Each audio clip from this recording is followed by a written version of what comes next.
अनंतपुरी चॅनलमध्ये आपलं स्वागत आहे.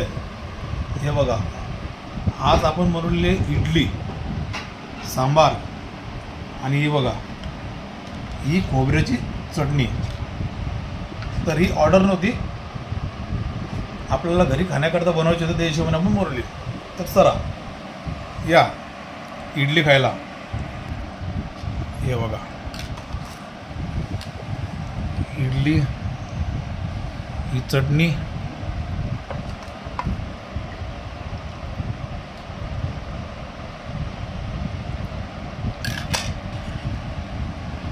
हे बघा आपण बघू शकतो घरी बनवलेली ताजी शुद्ध इडली सांबार आणि चटणी. तर या आमच्यासोबत इडली खायला. प्लीज व्हिडिओ आवडल्यास व्हिडिओला लाईक करा, शेअर करा आणि सबस्क्राईब करा. धन्यवाद.